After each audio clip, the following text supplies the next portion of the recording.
और ममता जी देखिए, जब हमारे श्राद्ध पक्ष की शुरुआत हुई थी तो चंद्र ग्रहण पड़ा था, और शुरुआत ही चंद्र ग्रहण से हुई, और अंत जिस दिन सर्वपित्र अमावस्या है, महालय अमावस्या है, उस दिन सूर्य ग्रहण पड़ने जा रहा है। तो यानी ये जो श्राद्ध है और जो ग्रहण है वो कहीं ना कहीं हमारे कार्मिक कनेक्शंस को दिखाता है। और आज शनिवार है, लेकिन कल जब रविवार, जब ये ग्रहण पड़ रहा है तो सर्वार्थ सिद्ध योग भी है। ये बहुत बड़ा योग है जो हमें श्राद्ध पक्ष में कई सालों के बाद मिला है। इसका मतलब ये है कि अगर हम अपने पितरों को प्रसन्न करते हैं, हम अपने कर्मों को अच्छा रखते हैं, तो यही सूर्य ग्रहण, यही सर्वपित्र अमावस्या हमें अच्छे आशीर्वाद दे सकती है। ममता जी, मैं एक चीज जरूर जोड़ना चाहूंगी। देखिए, जो ब्रह्मांडीय ऊर्जा है वो सर्वभौमिक है। वो हर जीवन पर, मानव जीवन हो या जनजीवन हो या जीव जंतुओं का जीवन हो या पृथ्वी प्रकृति का जीवन हो, सब पर अपना असर डालते हैं, क्योंकि नव के नव ग्रह हर क्षण हर सेकेंड मानव जीवन पर अपना असर डाल रहे हैं। इसलिए सूर्य ग्रहण का असर मानव जीवन पर, जनजीवन पर, प्रकृति पर पड़ता ही पड़ता है। जी ठीक है, लेकिन सूर्य ग्रहण का समय आपसे जानना चाहूंगी, क्या समय है जिस वक्त ये ग्रहण दिखाई देगा? जी, तो 21 तारीख को रात्रि के समय 10:49 पर, यानी पूरे 11 बजे के आसपास ये ग्रहण शुरू हो जाएगा और 3:24 तक ये ग्रहण की स्थिति रहेगी। 1:11 से 2:22 तक जो पीक पर है सूर्य ग्रहण रहने वाला है। और इस बार सूर्य ग्रहण सदर्न हेमिस्फीयर यानी नाइजीरिया, ऑस्ट्रेलिया, फिजी, इन सब, न्यूजीलैंड, इन सब कंट्रीज में देखने को मिलेगा। भारत में ये देखने को नहीं मिलेगा क्योंकि मध्य रात्रि रहने वाली है, इसलिए सूतक पातक भी मान्य नहीं रहेगा। जी, तो मतलब राशि और नक्षत्र की अगर हम बात करें तो क्या रहेगा सूर्य ग्रहण पर? जी, सूर्य ग्रहण कन्या राशि के उत्तरा फाल्गुनी नक्षत्र में लगने जा रहा है, और उत्तरा फाल्गुनी नक्षत्र वालों को और कन्या राशि वालों को इसका इम्पैक्ट जो देखने को मिल सकता है वो हेल्थ संबंधी रह सकता है, कि कन्या राशि वाले हेल्थ संबंधी थोड़ी सी इनको दिक्कतें हो, क्योंकि सूर्य ऊर्जा है, सूर्य आत्मा है, सूर्य सरकार है, सूर्य शासन है, और सूर्य हमारे बॉसेस भी हैं, और हमारे शरीर की अगर बात करें तो हड्डियां हैं। तो कन्या राशि वालों को कुछ दिन हेल्थ संबंधित प्रॉब्लम हो सकती हैं, इसलिए कन्या राशि वाले उत्तराषाढ़ा नक्षत्र में जिन्होंने जन्म लिया है थोड़ा सा अपना ध्यान रखें। लेकिन सिंह राशि वाले, क्योंकि सिंह राशि का स्वामी ग्रह सूर्य है, इसलिए सिंह राशि वाले भी खर्च से इस समय बचे, ज़्यादा यात्राएं इस समय ना करें तो बहुत अच्छा रहेगा। अगर मैं तुला राशि की बात करूं तो तुला राशि के द्वादश भाव में ये ग्रहण लगने जा रहा है, तो तुला राशि वाले भी निवेश करते समय बहुत सोचे, इस समय यात्राओं से बचे और किसी भी तरह के विवाद से बचे। तुला राशि वालों को निद्रा संबंधित दिक्कत थोड़ी सी देखने को मिल सकती है। वृषभ राशि की बात करूं ममता जी, तो वृषभ राशि वालों को इस समय डिसीजन नहीं लेने हैं, कोई भी बड़ा डिसीजन मत लीजिए और अपने रिश्तों को संभाल के रखिए, बच्चों के साथ थोड़ा सा समय बिताइए तो बहुत अच्छा रहेगा। मकर राशि वाले, मकर राशि वालों के भाग्य में ग्रहण लगने जा रहा है, तो इस समय यात्राएं ना करें, कोई बड़ा डिसीजन ना ले, किसी से विवाद में ना पड़े। तो ये 5 राशि वालों को रखना है थोड़ा ध्यान ज्यादा, और जो राशियां हैं उनको वो नॉर्मल है और वो सूर्य का मंत्र जाप करें, गेहूं का दान करें, तो उनके लिए भी यह सूर्य ग्रहण अच्छा रहेगा। लेकिन एक चीज इसमें जोड़ना चाहूंगी कि सभी राशि वालों के लिए इस समय जॉब छोड़ना या अपने बॉस से किसी विवाद में पड़ना या अपने पिता से कोई विवाद करना या बिजनेस में कुछ बड़ा डिसीजन लेने की मनाही है। तो कुछ दिन तक कम से कम कोई जॉब अपनी ना छोड़े, ना ही बॉस के साथ विवाद में पड़े। और अगर कोई सरकार से संबंधित दिक्कतें, कोर्ट कचहरी कुछ चल रहा है, तो थोड़ा सा ये संयम रखते हुए इस समय का पूरा निर्वहन करें, अदरवाइज आपको कुछ दिक्कतें आ सकती हैं। जी, कितने दिन तक इसका असर रहेगा? देखिए, जब चंद्र ग्रहण लगा था तो उसके 90 दिन तक असर रहेगा। तो चंद्रमा जल है, मन है, सूर्य आत्मा है और फायर एलिमेंट है, अग्नि तत्व है, और कन्या राशि पृथ्वी तत्व है। तो इसका असर 90 दिन तक तो रहता ही रहता है, 3 महीने तक। लेकिन यहाँ पर मान्य नहीं है, इसलिए मैं 90 दिन तो नहीं जाऊंगी, लेकिन हाँ 30 से 40 दिन आपको सूर्य ग्रहण का असर देखने को मिलेगा, और चंद्र ग्रहण जो गुजरा है पहले उसका 90 दिन तक। तो अभी आप देखेंगे ममता जी की कोई जंगलों में फायर संबंधित कुछ आग लग जाना, कोई फायर संबंधित कोई एक्सीडेंट्स होना, दुर्घटनाएं होना, स्पेशली भारत के जो पूर्वी क्षेत्र है वहाँ पे कोई जंगलों में आग लगना या कोई बड़ी दुर्घटना या सुनामी आना, ये चांसेस बने हुए हैं। और जो समुद्रिक क्षेत्र है यहाँ पे कुछ ना कुछ होने की संभावना है। और अगर हम सदर्न हेमिस्फीयर की बात करें तो वहाँ के लोगों को भी इस समय फायर से संबंधित कुछ दिक्कतें देखने को मिल सकती है, जैसे गाड़ियों की दुर्घटना हो जाना, एक्सीडेंट्स हो जाना, या जंगलों में आग लग जाना, या फिर अपने घर पर ही गैस से संबंधित आपको इस समय थोड़े से प्रिकॉशंस लेने चाहिए।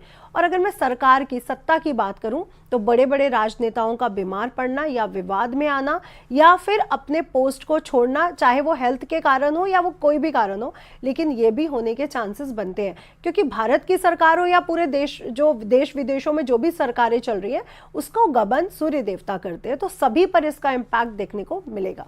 जी, लेकिन अगर मैं बात रिश्तों की करूं तो क्या इस वक्त रिश्ते भी नाजुक हो जाते हैं, उन्हें भी बहुत संभल कर चलनी होती है, क्योंकि आपने अभी नौकरी की बात करी, हेल्थ से रिलेटेड बातें करी हैं। जी, सूर्य हमारा पिता है, तो सभी राशि वालों को अपने पिता के साथ रिश्तों का इस समय बहुत ध्यान रखना होगा, क्योंकि हो सकता है श्राद्ध पक्ष चल रहा है, सूर्य ग्रहण लग रहा है, सर्वपित्र अमावस्या है, तो ऐसा ना हो आपके पिता के साथ या बड़े बुजुर्गों के साथ रिलेशनशिप खराब हो। इस बात का 12 के 12 राशि वाले ध्यान रखेंगे।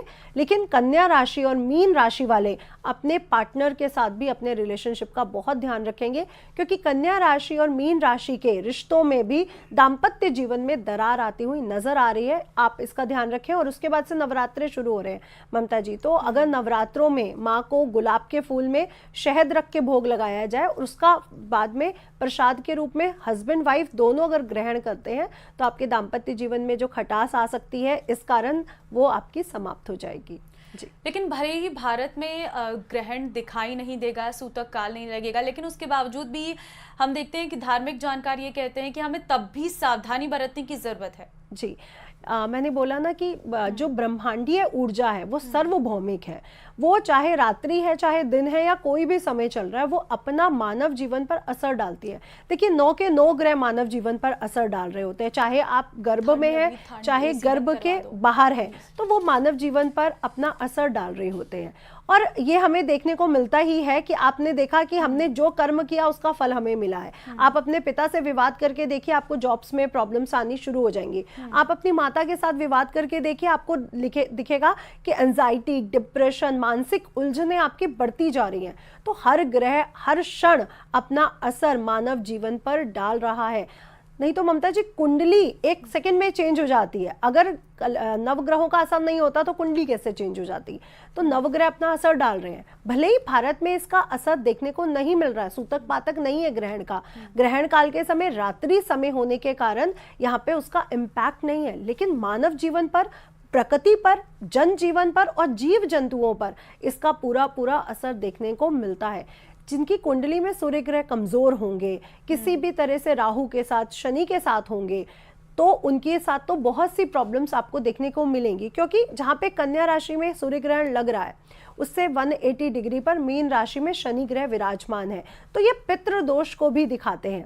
इसलिए जिनकी कुंडली में सूर्य ग्रह कमजोर है उनको बहुत ध्यान रखने की जरूरत इस समय बनती है, चाहे वो भारत में है या वो अनदर किसी भी देश में है, उनको थोड़ा सा ध्यान रखना पड़ेगा। कन्या राशि वालों को, उत्तराषाढ़ा नक्षत्र वालों को और हस्त नक्षत्र वालों को, क्योंकि फॉलोड बाय हस्त नक्षत्र करते हुए आगे बढ़ रहे हैं वो उत्तरा फाल्गुनी की तरफ, तो उनको भी थोड़ा ध्यान रखना पड़ेगा। जी, लेकिन ये ग्रहण किन किन देशों में देखने वाला है? भारत में अगर नहीं दिखेगा जी, तो? ऑस्ट्रेलिया, नाइजीरिया, न्यूजीलैंड, फिजी, जो सदर्न हेमिस्फीयर पे जितने भी वो आते हैं देश, वहाँ पर ये देखने को मिलेगा।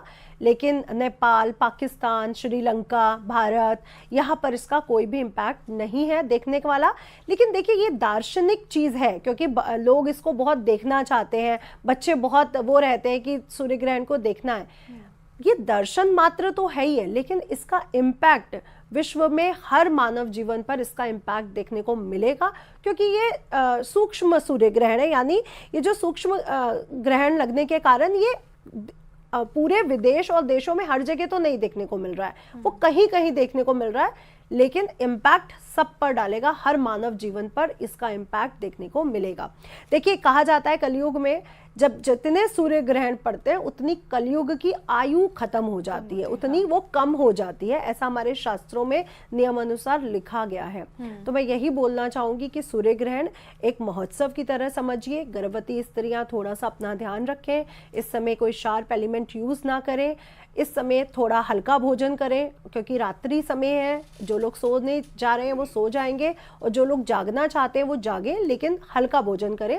और जो लोग बीमार हैं, वृद्ध हैं, बच्चे हैं, वो लोग भी भोजन कर सकते हैं और अगर सोना चाहे तो सो सकते हैं। ये शास्त्रों में नियमानुसार लिखा गया है और विज्ञान भी यही कहता है कि गर्भवती महिला को ज़्यादा देर भूखा नहीं रहना चाहिए, और बुजुर्गों को भी नहीं और बच्चों को भी नहीं।